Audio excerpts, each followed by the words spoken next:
Hello my dear friend, welcome back to our channel. तो आज की हमारी वीडियो का टॉपिक है new industrial policy for small scale sector. Small scale sector के लिए क्या नई इंडस्ट्रियल पॉलिसी को लाया गया था उसके बारे में हम पढ़ेंगे, क्योंकि एग्जाम पॉइंट ऑफ व्यू से बहुत ज़्यादा इंपॉर्टेंट है। काफ़ी बार एग्जाम में क्वेश्चन देखा गया है। तो on August 6, 1991 government announces a separate industrial policy for the small scale sector for the first time. 6 अगस्त 1991 में गवर्नमेंट ने क्या किया, एक इंडस्ट्रियल पॉलिसी को अनाउंस किया था पहली बार। The new policy has conferred greater focus on the promotion and development of the small scale sector। यानी कि किस चीज़ पे इसमें ध्यान दिया गया था, इस पॉलिसी में ध्यान दिया था कि किस तरीके से हम स्मॉल स्केल सेक्टर को प्रमोट और डेवलप कर सकते हैं। तो मेन फीचर क्या थे इस पॉलिसी को लाने के लिए, to allow equity participation up to 24% by other industrial undertaking including foreign companies. यानी कि पहले किसी और को अलाउ नहीं किया गया था, लेकिन अब अलाउ कर दिया गया कि 24% तक जो है इक्विटी पार्टिसिपेशन किया जा सकता है। किसके द्वारा, किसी भी इंडस्ट्रियल अंडरटेकिंग्स के द्वारा, किसी भी फॉरेन कंपनीज के द्वारा। कहाँ पे, स्मॉल स्केल इंडस्ट्रीज़ में 24% तक इक्विटी पार्टिसिपेशन किया जा सकता है किसी भी इंडस्ट्रियल अंडरटेकिंग और फॉरेन कंपनीज के द्वारा। सेकेंड जो इंसेंटिव लिया गया था वो था to encourage positivity in production program of large and small enterprises. Third था to give priority to small and tiny sector in allocations of local raw material. कि आप जो है वो क्या कर सकते हो, लोकल मटेरियल को यूज़ कर सकते हो। स्मॉल स्केल सेक्टर और टाइनी सेक्टर्स को क्या किया गया, प्रायोरिटीज दी गई। ठीक है, इसके बाद आता है to provide easier access to institutional finance. पहले उनको ईजिली फाइनेंस अवेलेबल नहीं होता था, स्मॉल स्केल सेक्टर को ईजिली फाइनेंस अवेलेबल नहीं होता था। अब ईजिली उनको जो है इंस्टीट्यूशनल से फाइनेंस अवेलेबल हो सकेगा। To recognise small scale industrial development organisation as the nodal agencies to support small scale industrial in export promotion. अब एक एजेंसीज बनाई गई। ठीक है, अब इस एजेंसी का काम क्या था कि स्मॉल स्केल सेक्टर को सपोर्ट करे ताकि वो क्या कर सके, ज़्यादा से ज़्यादा एक्सपोर्ट कर सके।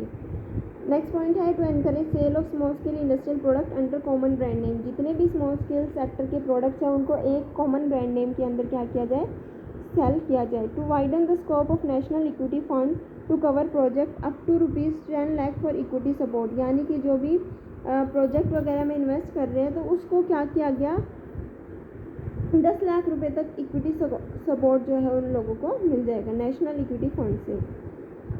उसके बाद जो नेक्स्ट पॉइंट आता है to enlarge the single window loan scheme to cover project up to ₹20 lakh with working capital margin up to 10 lakh and channelise composite loan through commercial bank small scale industry. अब क्या है, इजीली स्मॉल स्केल सेक्टर को loan जो है वो मिल जाएगा 20 लाख रुपए तक का, जिसमें जो है 10 लाख रुपए तक की जो वर्किंग कैपिटल होगी। इसके बाद to allow private industries to set up industrial estate. Private industries को क्या किया गया, अलाउ किया गया कि वो अपनी इंडस्ट्रीज़ को सेटअप कर सकते हैं। To include industrial related service enterprises as small scale industries. उसके बाद आता है to enhance the investment limit in plant and machinery from 2 lakh to 5 lakh in respect of tiny enterprises irrespective of their location. पहले limit लाई हुई थी कि जो टाइनी यूनिट है वो 2 लाख रुपए तक इन्वेस्ट करेगी प्लांट और मशीनरी में, लेकिन वो लिमिट को क्या कर दिया गया, बढ़ा दिया गया, 2 लाख से 5 लाख रुपए तक कर दिया गया। ठीक है, अब पहले क्या था, जो सर्विस सेक्टर था उसको इंक्लूड नहीं किया गया था, लेकिन बाद में क्या किया गया, जो सर्विस एंटरप्राइजेस थे उसको भी इंक्लूड कर लिया गया स्मॉल स्केल इंडस्ट्रीज़ में। उसके बाद आता है कि to give priorities to small scale industries in government purchase programme. Government purchase programme जो भी था उसमें क्या किया है, स्मॉल स्केल सेक्टर पे प्रायोरिटीज़ दी गई कि गवर्नमेंट अब स्मॉल स्केल सेक्टर से भी क्या करेगी, गुड्स को परचेज करेगी। यानी कि कुछ आइटम्स को रिजर्व कर दिया गया कि वो सिर्फ और सिर्फ स्मॉल स्केल सेक्टर से ही क्या करने हैं, परचेज करने हैं। To give relaxation in certain provision of labour law. बहुत सारे लेबर लॉ को बनाया गया था, स्मॉल स्केल सेक्टर को क्या किया गया, रिलैक्सेशन दी गई। ठीक है, किसके थ्रू, लेबर लॉज के थ्रू। ठीक है, उसके बाद आता है to introduce a limited partnership act to enhance the supply of risk capital. अब क्या किया गया कि लोग क्या कर सकते हैं, स्मॉल स्केल सेक्टर में पार्टनरशिप कर सकते हैं ताकि जो रिस्क कैपिटल है उसको क्या किया जाए, बढ़ाया जा सके। जितने ज़्यादा पार्टनर होंगे उतनी ज़्यादा रिस्क कम होगा। तो a scheme of integrated infrastructure development of small scale industry was proposed to facilitate the locations of industry in rural and backward areas, किस जगह पे, ऐसी जगह पे इंफ्रास्ट्रक्चर को डाला जाए जहाँ पे हमारे जो बैकवर्ड एरियाज़ हैं, जो रूरल एरियाज़ है, उनकी डेवलपमेंट हो। ठीक है, इसके लिए बहुत सारे इंसेंटिव जो है स्मॉल स्केल सेक्टर को प्रोवाइड किए जा रहे हैं। It was also propose to set up the technological development cell and export development cell for the purpose of improving productivity, competitiveness and export activities of small scale industries। क्या किया गया? Technique development programme, export development programme को लाया गया small scale industrial development organisation के द्वारा। इसका main purpose क्या था कि प्रोडक्टिविटी को इम्प्रूव करना, कॉम्पिटिटिवनेस को, क्या जो कंपटीशन बढ़ चुका है उससे बचना, और साथ ही साथ क्या करना है, एक्सपोर्ट एक्टिविटीज़ को प्रमोट करना स्मॉल स्केल इंडस्ट्रीज़ में। To cope up with the emerging challenges of globalisation, following policy incentives were taken later during 1991। क्योंकि बहुत ज़्यादा ग्लोबलाइजेशन आ चुका था तो उसके लिए बहुत सारे पॉलिसी इंसेंटिव्स जो है गवर्नमेंट के द्वारा लिए गए थे 1999। ठीक है, क्या थे वो? The annual turnover limit for calculation of working capital limit was raise to ₹5 crore from ₹4 crore. Ceiling limit for composite loan scheme was also increase ₹5 lakh. यानी कि यहाँ पे जो लिमिट थी वर्किंग कैपिटल की, जो लिमिट थी 4 करोड़ से बढ़ा के 5 करोड़ कर दी, और जो कंपोजिट लोन की जो लिमिट थी उसको भी इंक्रीज़ कर दिया, 5 लाख तक कर दिया। सेकेंड, जो इंसेंटिव प्रोवाइड किए गए, credit insurance scheme was launch to increase the flow of credit to SSI, यानी कि ईजिली लोन जो है स्मॉल स्केल सेक्टर को मिल सकता है। क्रेडिट इंश्योरेंस स्कीम को लॉन्च किया गया। Deficiency of small scale industry unit was revise by reducing investment limit from ₹3 crore to 1 crore. यानी कि the definition of small scale industry unit was revised by reducing investment limit from ₹3 crore to 1 crore. पहले 3 करोड़ की limit कर दी गई थी, इसको क्या किया गया, फिर रिड्यूस करके 1 करोड़ पे लाया गया। 1999 की बात की जा रही है। Special package of assistance to the small scale industrial unit in northern region was given exemption from excise duty for 10 years from the date of commencement of production. अब एक स्पेशल पैकेज लाया गया कि जिस दिन से आपने प्रोडक्शन स्टार्ट की गई है, ठीक है, उसके बाद से आपको क्या किया जाएगा, एक्साइज ड्यूटी से एग्जेम्पशन मिल जाएगी 10 साल तक। ठीक है, जब भी आपने प्रोडक्शन को स्टार्ट किया होगा। ठीक है, उसके बाद आता है हमारा कॉम्प्रिहेंसिव पॉलिसी पैकेज ऑफ 2000। क्या है? Comprehensive policy package for the small scale sector consisting of the following element was announced by the Prime Minister on 30 August 2000, raising the exemption limit for excise duty from 50 lakh to 1 crore to improve the competitiveness of small scale sector।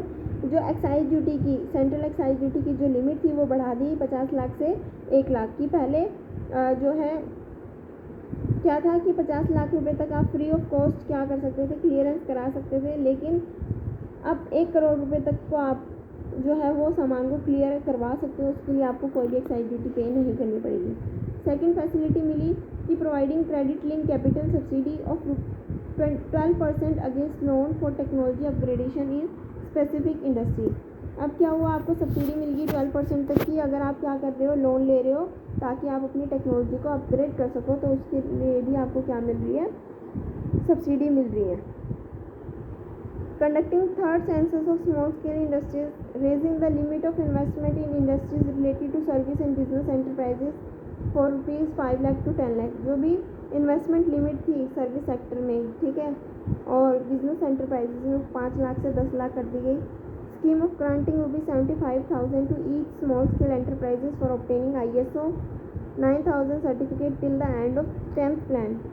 इसमें एक scheme ये भी लाई गई कि 75,000 रुपये तक की grant मिल रही है हर एक स्मॉल स्केल एंटरप्राइजेस को, ताकि वो अपने ISO 9000 सर्टिफिकेट को 10th प्लान से पहले जो है वो ले लें। इसके बाद था providing for one time capital grant of 50% on compensate basis to SSI associate for developing and operating testing laboratories. क्या है? Providing for one time capital grant और 50% तक का ग्रांट, जो कैपिटल ग्रांट है वो मिल रहा है किस पे, कंपनसेट बेसिस पे, किसको, स्मॉल स्केल इंडस्ट्रियल एसोसिएट को, ताकि वो क्या कर सके, developing and operating testing laboratories की अपने प्रोडक्ट को टेस्ट करवा सके। उसके बाद आता है raising the limit for composite loan for 10 lakh से 20 लाख तक की जो कंपोजिट लोन की लिमिट थी वो बढ़ा दी गई। उसके बाद जो नेक्स्ट पॉइंट आता है, constituting a group to suggest smooth inspection and regulating applicable to the sector की हर एक चीज़ों को क्या किया जाए, स्मूथली इंस्पेक्ट किया जाए, ठीक है। Increasing the coverage of ongoing integrated infrastructure development schemes to program progressively covering all areas in the countries with 50% reservation for rural areas and 50% for the tiny area। क्या किया गया कि इंटीग्रेटेड प्रोग्राम इंफ्रास्ट्रक्चर को develop किया गया ताकि जिसमें हर एक एरियाज़ को जो है वो देखा जाए, हर एक एरियाज़ की प्रोग्रेस हो। तो इसके लिए 50% जो सेक्टर है वो क्या कर दिया गया, रिज़र्व कर दिया गया कुछ रूरल एरियाज़ के लिए, और 50% जो है वो टाइनी सेक्टर्स के लिए रिज़र्व कर दिया गया। उसके बाद जो फैमिली की इनकम लिमिट थी वो बढ़ा दी गई। पहले 24 लाख तक की लिमिट थी, इसको बढ़ा के 40 लाख रुपए कर दिया गया प्राइम मिनिस्टर रोजगार योजना के अंदर, ठीक है। तो ये थी आज की हमारी वीडियो, जिसके अंदर हमने पढ़ा कि न्यू इंडस्ट्रियल पॉलिसी क्या थी स्मॉल स्केल सेक्टर के लिए 1991 की, और 1999 की न्यू इंडस्ट्रियल पॉलिसी क्या थी, और 2000 की न्यू इंडस्ट्रियल पॉलिसी क्या थी। वीडियो अच्छी लगी तो लाइक शेयर सब्सक्राइब करना मत भूलना। Thanks for watching.